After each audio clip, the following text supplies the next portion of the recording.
In this section, I'm going to be covering a series of masks that I created for an art show some years ago.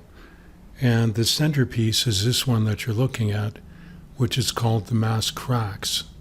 Initially, when I started doing the research for the show, I went to a place called Tony's Trick and Joke Shop, where I encountered this white mask because I thought I could make it work that way.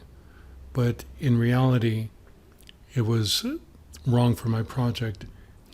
When I got home, I started looking through my software, and that's when I realized that I had the perfect solution, which was Poser 5.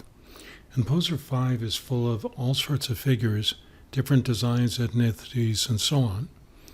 And I found this face, which I realized would be perfect for my project. In order to make use of it, what I needed to do was only output what I wanted, which was the face itself. So what you're looking at is a hierarchical scale of all the elements included with the body. And I checked off most of these because I didn't need them.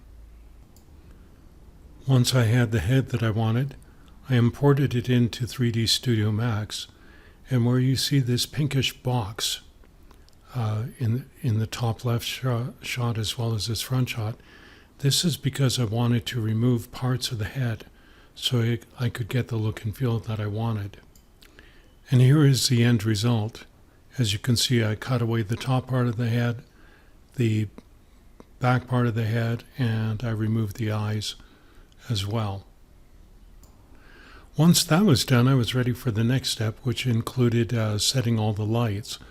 Most of these were set to 20% going around the face, and the idea was to create an image that would be as realistic as possible.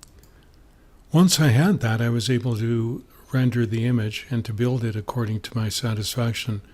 So this is the materials box in 3ds Max, where you can assign textures to different ones of these spheres and then apply them to the object as you see here. Once that was done, I was able to render an image of the mask, and initially, even though I was working with the textures, I decided to output just a simple smooth layer of the mask, which I brought into Photoshop and retouched it to create the result that you see here.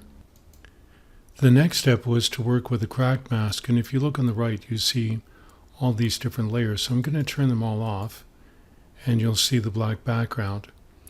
And I'm going to bring them up individually. So this is one layer, and as you can see, it's somewhat textured, and parts of the mouth are missing.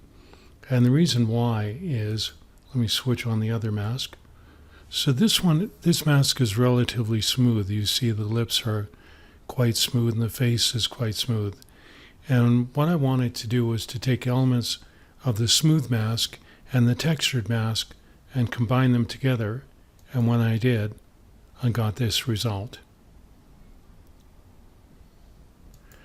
The next step in the process was to create a mask which I call Out of the Shadows. So right now you're looking at a self-portrait that I did many years ago. And what I'm going to do is I'm going to gradually turn on the layers so you can see what this looks like and how it all comes together.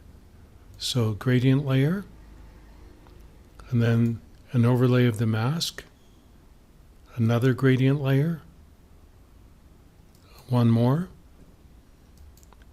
and then this final layer. Actually, the one without this layer is what gives the best overall look. In this particular image, what you're seeing is a little bit of my lip, my mustache, tiny bit of my nose, and the glint of my eye. And the name of this mask was called Out of the Shadows.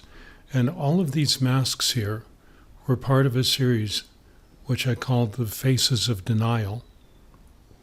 And they were a part of my show, which is called The Dark Night, which at the time that I did it was about child abuse, but years later I realized that it's actually about something considerably worse, and that is narcissistic abuse. Anyway, that's it for now. If you have any questions, feel free to write to me at nathansiegelart@gmail.com, or you can visit my website at https:// www.nathansiegelart.com. Thanks for watching.